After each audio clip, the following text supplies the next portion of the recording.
Welcome back everyone to another Morning Grind Fondo. Today we are at the line for race number 2 of the season.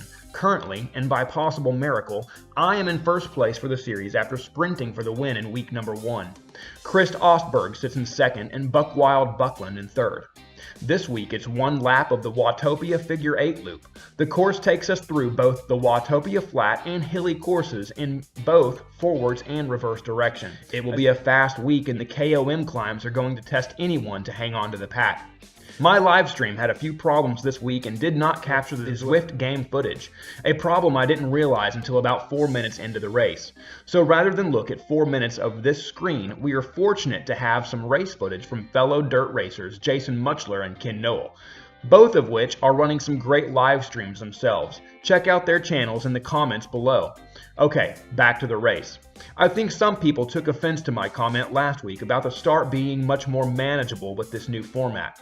This week, the safeties were off and the start was, in my opinion, a much worse cornucopia of suffering and agony than the week before. Buckland dashed out of the front, no doubt teasing us with his week-long claims of having sore legs from playing hockey. The processional took a bit of a breather once we got into the tunnels. This is where I realized that I was having some stream problems. I accidentally took off on the front while playing with my recording software and trying to fix the problem. An offense I hope that my dirt brothers will forgive, since I was intended to be a protected rider today, since I currently sat in first place. The trip through Watopia Flat was, as expected, fast and uneventful. A slight bump in the intensity of up the tunnel ramp and going through the dirt sections, otherwise things stayed together. The front of the group was all familiar names: Mutchler, White, Ostberg, Buckland, and a couple of former C's making a splashing first appearance like Tim Busick. By the time that we reached the start of the hilly reverse KOM, the front of the group was holding a harsh 5.5 watts per kilogram or better up the first ramps. At this point, I fell to the back of the pack. My legs weren't there, and the start of this week torched me. Mutchler took to the front and pulled the group up over the first ramps. Going over the top of the reverse KOM, the front group strung out a bit, but the big names remained on the front. On the descent, Ostberg put in a hard attack at the very beginning of the descent to put pressure on the group. He had been seen on the front throughout the race, and through the lap banner it was a front group of roughly 25 and a group of dirts pulling off the front. With 8 miles to go and the KOM still looming, the front held a hard pace through the Italian villas. Buckland took another dash off the front, always the prankster. Through the flats, the pace continued to stay high. With a Zwift race, there's never an opportunity to take pressure off the pedals. You are consistently spinning and applying power, even with the double draft effect. It's a harsh reality of virtual racing that just isn't seen in outdoor races. The front pack began catching A-groupers who had fallen back, and the pace increased yet again through the tunnels. I like this race format with the categories departing at different times. Not only do we get a slightly milder start, but we also get the accomplishment of catching riders from the previous field. As the ramp for the tunnel exit approached, the pace climbed slightly higher with the field fighting for position before the KOM.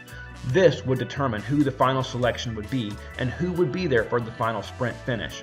Still a group of about 25, it was a hard push up the KOM. Watching this replay, I learned a lot about how to properly race this climb. Steady, not surging is the way to ride here. Jason Mutchler did a great job of keeping the power consistent and finished with the third fastest time up the KOM at 2 minutes and 3 seconds.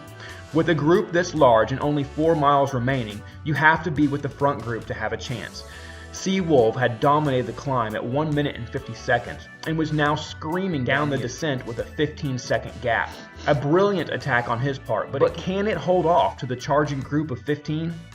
Definitely not. Ostberg, Mellow Johnny, and Buckland all attacked off the front of the lead group to reel him back in. A great attack and effort though, Wolf. Kudos to you.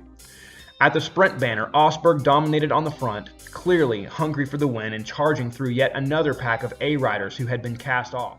Dirt still had roughly 7 pink jerseys in the final group of 15 as they approached the Essies. Always a dangerous spot, and the group was taking no captives. This is my favorite place to attack in a race because of the quickly changing resistance which can easily catch you off guard. This front group though stayed mostly intact. Heading into the final mile, the group of 15 had strung out slightly and the final sprint launched 1,000 feet out. A furious effort led off yet again by Chris Ostberg with over 12 watts per kilogram. Chris White from Dirt took second and Paul Buckland another third place finish. The Dirt father himself, Jason Stern, slipped into a smooth fourth place, with Busick, Mutchler, and Rich B also placing in the top 10. Current standings for the Morning Grind Fondo B category are led by Chris Ostberg with 152 points, Paul Buckland with 128 points, and C. Wolf in third with 104 points. Team standings are dominated by Dirt with 6 results and 372 points. R2R Racing in second with Ostberg and his team racking up 3 results and 152 points. And finally, Paul Buckland and Team Type 1 round out the podium with 4 results and 135 points total. Next week will be another fast and punchy course as we roll along the 6-train reverse. Thanks for watching, and I'll see you again next week in New York.